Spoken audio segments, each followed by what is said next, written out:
Welcome to today's webinar titled Exploring Endocrine Disrupting Air Pollutants Near Unconventional Oil and Gas Sites. I'm Kim Schultz, the Oil and Gas Program Coordinator with TEDx, the Endocrine Disruption Exchange. TEDx is a science-based nonprofit research institute, and our mission is to reduce the use and production of chemicals that interfere with healthy hormone function. This webinar is part of an ongoing series inviting scientists to present their research addressing health effects associated with unconventional oil and gas development. We welcome any comments or suggestions. Contact us by going to our website at tedx.org. It is my pleasure to introduce our speaker today, Ashley Bolden. Ms. Bolden received her MS in Integrated Physiology from the University of Colorado, Boulder. As a senior scientist with the Endocrine Disruption Exchange, Ms. Bolden uses systematic review principles to evaluate the science relating exposures to a wide variety of endocrine disrupting chemicals with health outcomes throughout all stages of life. Thank you so much, Ms. Bolden, for presenting your research, and I'd like to turn it over to you. All right, great. Well, thanks so much for the wonderful introduction, Kim, and thanks for extending me this opportunity. I am really excited today to share this study that I think in some ways has really been a long time in the making. Before I get started, I would like to invite everyone on to follow us on Twitter at endo_exchange. That Twitter handle again is at endo_exchange. So let's jump into the presentation. So unconventional oil and gas extraction techniques have continued to be employed to obtain oil and gas from formations in the US. This process has been known to release pollutants into air, water, soil, and here at TEDx, we recently published a paper looking at air.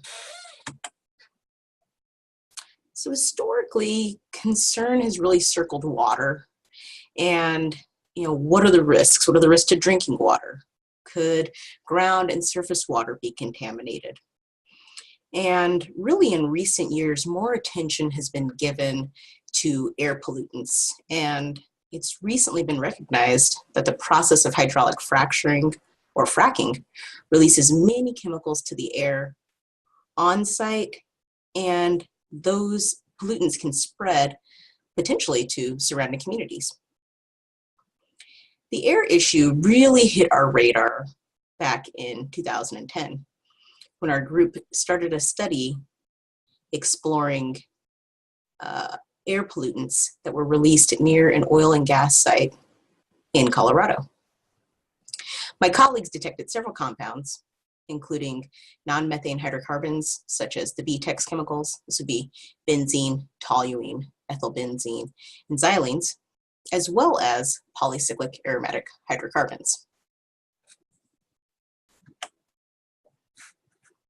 As it turns out, these air pollutants are not only released from the hole punched in the earth, but also from the products used, from the mobile and stationary equipment on the pad, from venting, from open evaporation pits, and the unprocessed natural gas itself as it is captured and piped to processing facilities.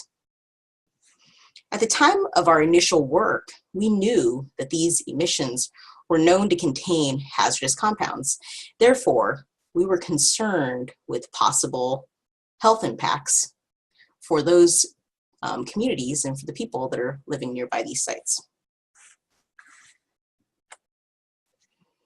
Moving forward, the literature evaluating the health impacts of fracking-related chemicals continued to grow, with work done in experimental animal models kind of trickling in that suggested these chemicals were associated with possibly disrupting fertility in male and female rodents, for example. Work done in fish showed that early development may also be at risk after exposure to produced water, particularly with respect to cardiovascular and skeletal development. Produced water exposures were also shown to have endocrine impacts, such as altered estrogen receptor expression and induction of vitellogenin. This is a protein that is expressed with exposure to estrogenic compounds. In addition to the growth in experimental animal literature, studies in human populations were also surfacing that were showing that proximity to unconventional oil and gas sites were linked to health effects such as upper respiratory impacts, irritation of the skin, fatigue, and headaches. And yet more studies showed health effects that might result from exposure to endocrine disrupting chemicals. In retrospective studies from Texas, Colorado, and Pennsylvania, unconventional oil and gas activity was linked to preterm birth, low birth weight, and congenital anomalies, though these studies were not able to show that oil and gas activity was the causal factor. So at this point, it is unclear how exactly exposure is occurring near these sites, but we suspect that inhalation of volatile chemicals may be involved. And so we wondered, might there be a way to begin to understand if exposure to airborne endocrine disrupting chemicals might explain some of the health impacts seen in human populations? This led us to the objectives of the present study. First, we identified which air pollutants have been detected near sites of unconventional oil and gas extraction. This allowed us to determine what chemicals had been detected more commonly in order to begin to really prioritize air pollutants of concern. Second, because of the types of health effects found in association with living near these oil and gas sites, we really wanted to flag the chemicals that have been shown to have some endocrine or endocrine-related activity.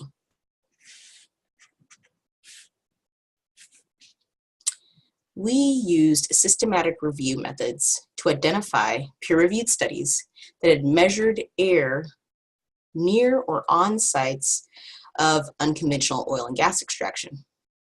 To do this, we developed search logic using key terms that would help us identify this initial body of literature. We then performed searches in PubMed and Web of Science up until June 2016. We then extracted these records using Distiller SR, which is a software that allows reviewers to screen titles and abstracts. We then extracted the data from those articles, and we pulled out information such as the location of sampling and the types of chemicals they detected. So in all, we found 48 studies that measured air near sites of unconventional oil and gas. Of these studies, none of them were completed prior to 2009. And while sampling occurred in locations throughout the United States, as shown in the graph, the majority of the studies were done in Texas on the Barnett Shale, followed by Denver-Julesburg and Uinta basins.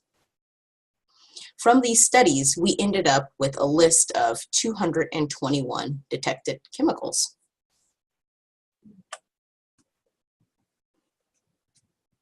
Of the 221 detected chemicals, 21 compounds were detected in 10 or more studies, 54 in 3 to 9 studies, and 147 in 2 or fewer studies, with ethane topping the list with 27 detects and the carcinogen benzene with 26 studies in which it was detected in. As you can see from the pie chart, the majority of chemicals were detected only 1 to 2 times in the set of air sampling studies we identified.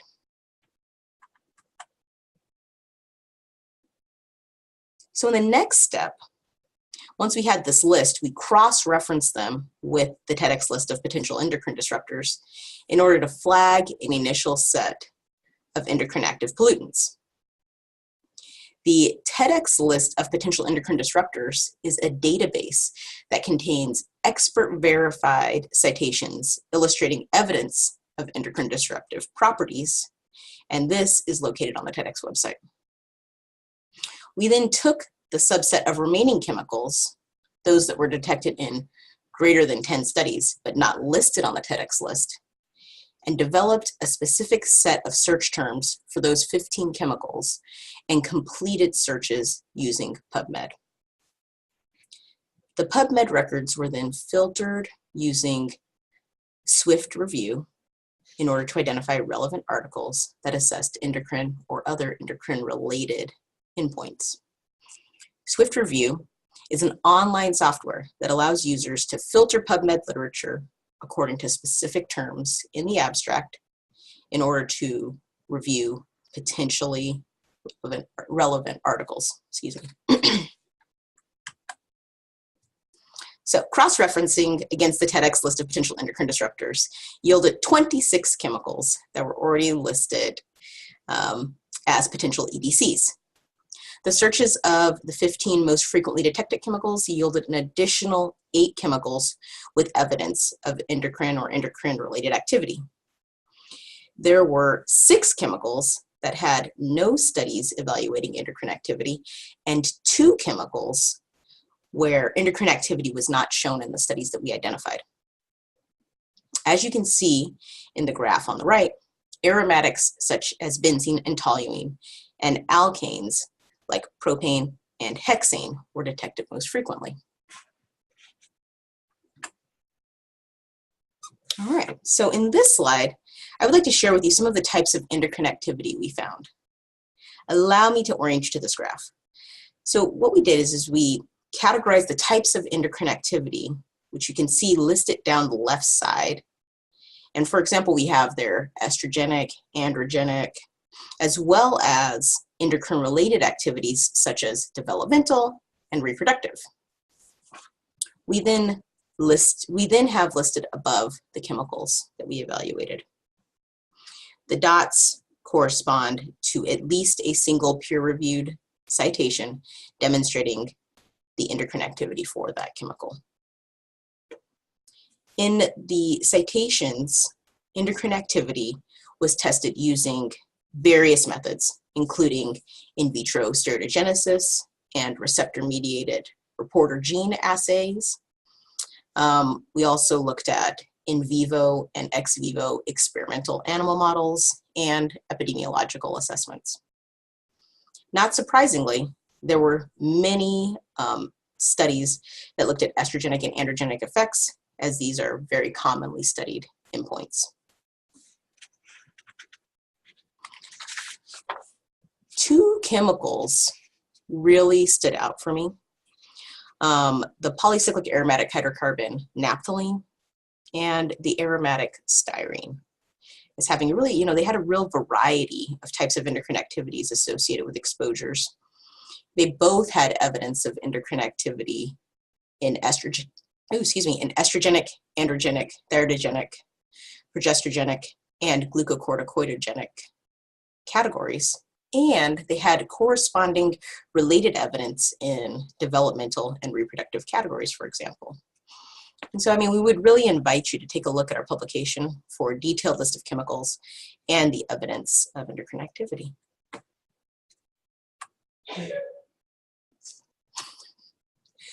Based on our survey of the literature, we determined that there's evidence that the air pollutants associated with unconventional oil and gas are endocrine active. We know that exposure to endocrine disruptors during development and at low concentrations may result in adverse health impacts. We also acknowledge that the body of literature describing the long-term health effects associated with exposure to these air pollutants is in its infancy and is not well understood. Therefore, at this time, we don't really know whether or not exposure to these air pollutants is causing the health effects observed in the human studies. All right, and future research. Future research could be allocated to better understanding the endocrine activities of the chemicals identified in the study. By designing and completing strategically targeted systematic reviews for chemicals that do not have clear hazard classifications with respect to endocrine function, such as the case with chemicals like styrene and naphthalene, systematic reviews would then assist in determining confidence in the finding and/or identify potential research gaps. The development and use of analytical methods that measure a broader array of air pollutants is another important line of research. We suspect that many of the most frequently detected chemicals were on the list because they are measured using standard analytical methods, which are typically less expensive and just more commonly used. However, fracking has introduced other chemicals that are not frequently included in those standardized tests, and these chemicals may have health or environmental impacts.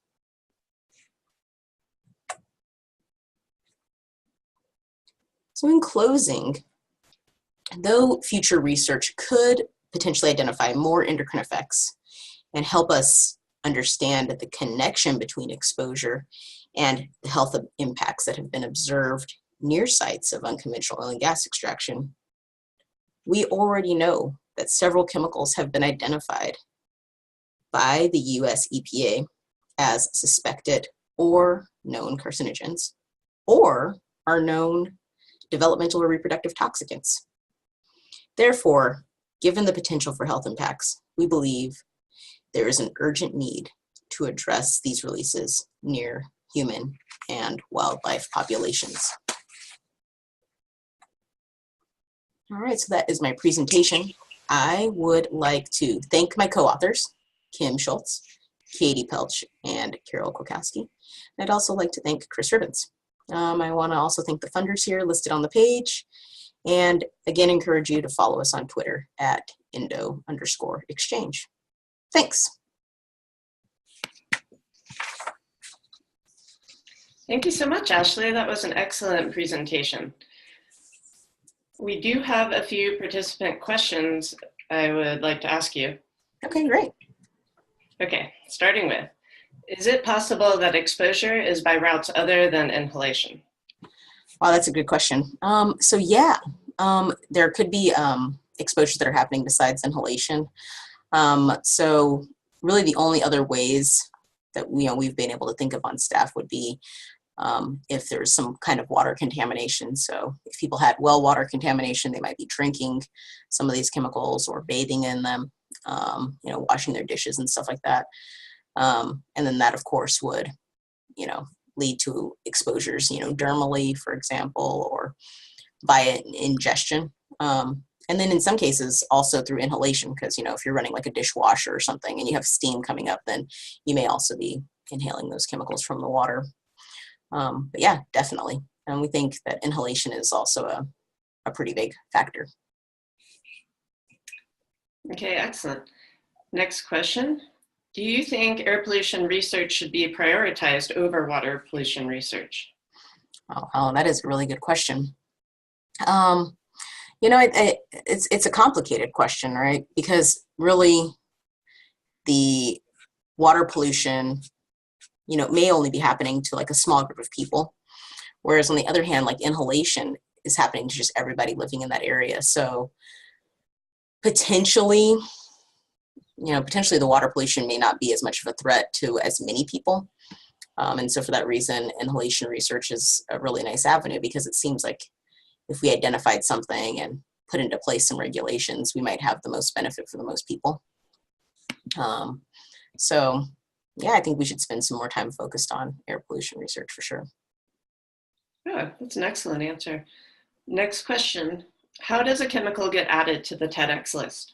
Oh, great. That's a great question. So chemicals are added to the TEDx list, like I said, via two experts having a look at the research.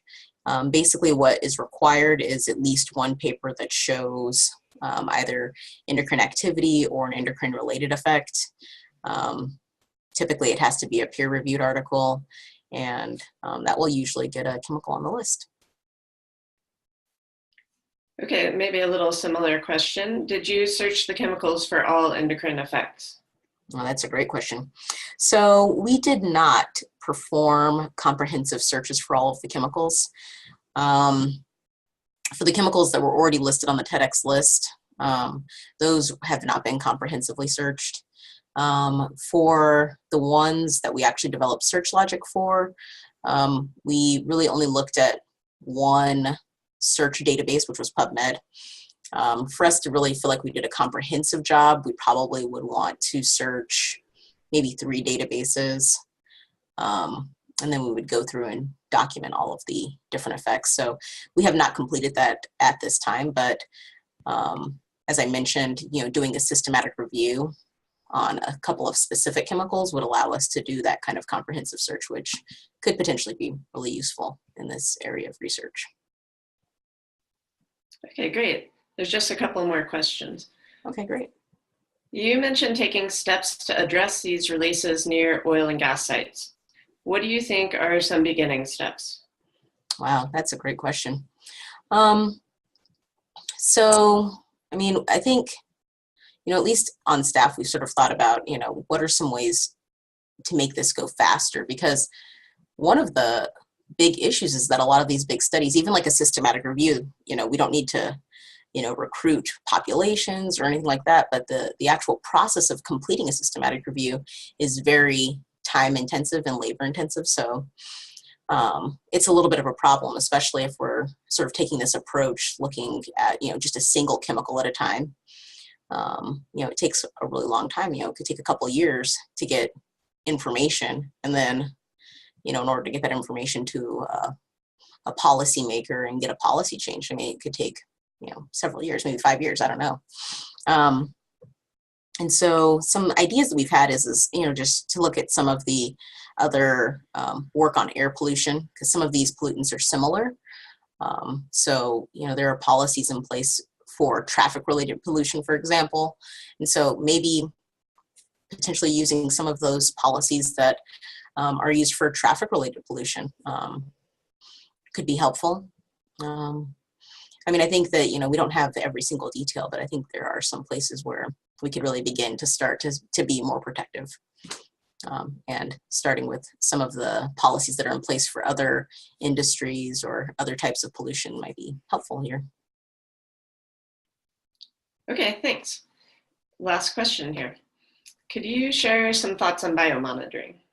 Oh, biomonitoring. I know I didn't really mention anything about biomonitoring. It's an excellent question.